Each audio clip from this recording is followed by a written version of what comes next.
यहां पे दिया हुआ है 4x square plus 5√2x minus 3। अब इसके हमें जीरोस बताने हैं और वेरीफाई करना है रिलेशनशिप इसके कोफिशिएंट के बीच में। सो देखो जीरोस कैसे निकालते हैं।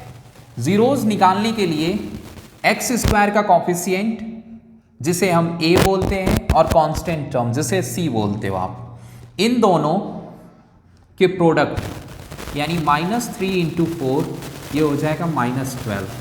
-12 के ऐसे दो पार्ट्स में आप डिवाइड करो -12 को, या -12 के ऐसे दो फैक्टर बताओ जिसको मल्टीप्लाई करने पे -12 आए और ऐड करने पे 5√2 आए। सो देखो 6 2 जा 12 ये होता है, और 6 2 जा 12 को हम लिख सकते हैं 6√2 और सिर्फ √2 ऐसे भी लिख सकते हैं, क्योंकि √2 मल्टीप्लाई होगा तो 2 ही बनेगा। तो ये हो गया 6 2 जा 12। अब 6√2 में से एक √2 अगर माइनस कर दूं मैं कुछ इस तरीके से कर सकता हूं, तो बचेगा क्या 5√2 प्लस 5√2। समझ में आया? बस यहीं पे आप x पुट कर दो और इसे ले जाकर मिडिल टर्म की जगह रिप्लेस कर दो, तो ये बन जाएगा आपका 4x स्क्वायर और ये बन गया 6√2x माइनस √2x माइनस 3। अब देखो कॉमन क्या है इसमें, कॉमन है 2√2। क्या कॉमन है इसमें? 2√2। तो कैसे मुझे पता चला कि 2√2 कॉमन है? तो मैंने इधर ध्यान दिया तो मैंने देखा कि इधर कुछ भी नहीं कॉमन था और आ रहा था √2 फर्स्ट टर्म में। तो इधर भी अगर मुझे √2 लाना है तो मैं क्या करूंगा, तो 4 को मैं ब्रेक करूंगा तो 2 इंटू 2 होगा और एक 2 का 2 √2 बनाया जा सकता है, तो उसमें से एक √2 मैं कॉमन ले सकता हूं। तो इस तरीके से यहां भी नहीं समझ में आया तो इसको और बेसिक्स में ले जाता हूं, वो समझो आप। देखो इसको मैं लिख सकता हूं 2 इंटू √2 इंटू √2।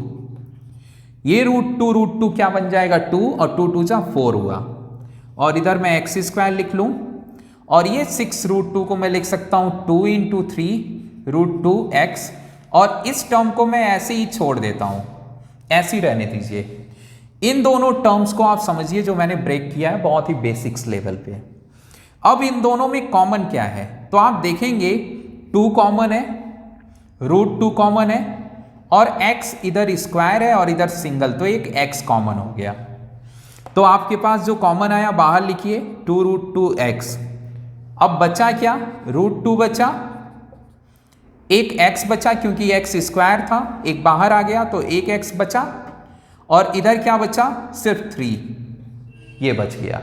समझ में आया इन दोनों में कैसे मैंने कॉमन लिया? ओके, इन दोनों में क्या कॉमन है, तो आप देखोगे माइनस कॉमन है, सो आप माइनस कॉमन ले लोगे, -1 भी लिख सकते हो, और इसे आप लिख लोगे √2x प्लस 3, क्योंकि माइनस बाहर आ गया तो अंदर प्लस हो जाएगा।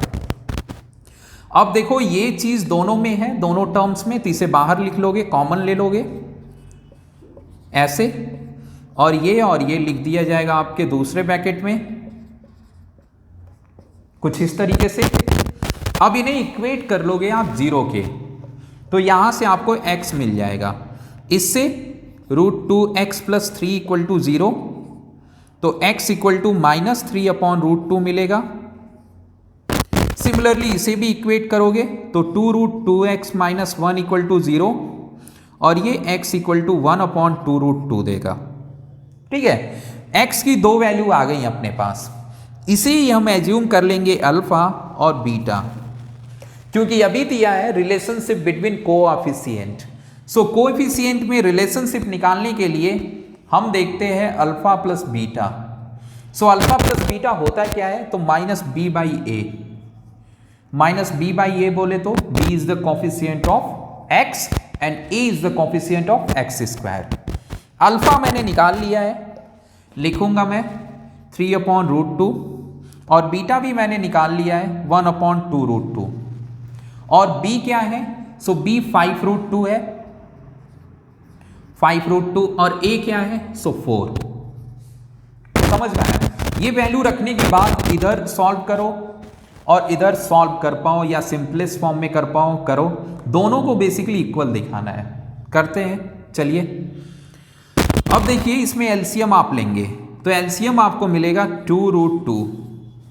√2 इसमें है और यहां पे भी है √2, तो इसमें 2 से मल्टीप्लाई हो जाएगा, तो ये हो जाएगा 2 3 जा 6 -6, और यहां पे 2√2 है ना, कंप्लीट, तो यहां पे सिर्फ 1 आ जाएगा।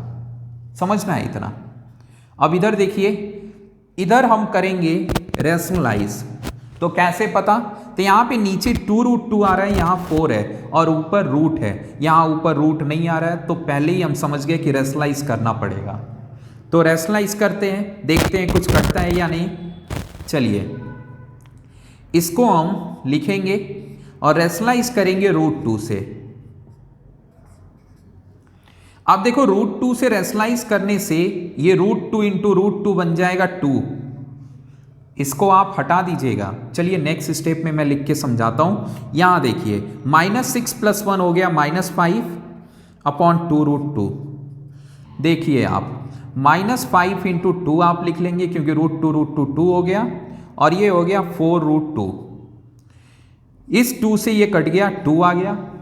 अब आप देखेंगे कि जो चीज इधर आपको मिल रही है ना, इधर मिल रहा है -5/2√2, इधर भी आप देखेंगे -5/2√2 मिलेगा। तो ये चीज आपको इक्वल दिख गई, तो वेरीफाई हो गया। अब अपन वेरीफाई करेंगे अल्फा इंटू बीटा का। ये होता है C/A, constant term upon coefficient of x²। Alpha जैसे मैंने बोला कि -3/√2 मैंने लिया था, और बीटा था अपना 1/2√2, और C होगा अपना constant term -3, and A is the 4। समझ रहे हैं? मल्टीप्लाई करेंगे तो ऊपर ऊपर होगा, तो -3 √2 2, और 2 ऑलरेडी है तो ये 4 हो जाएगा, -3/4। ये भी वेरीफाई हो गया। ओके, सो कुछ था नहीं इस क्वेश्चन में। कई बार मिडिल टर्म स्प्लिटिंग में प्रॉब्लम होती है, तो ध्यान हमेशा बेसिक्स पे रखिए कि कैसे स्प्लिट करेंगे, कैसे कॉमन लेंगे, बाकी सब आसान।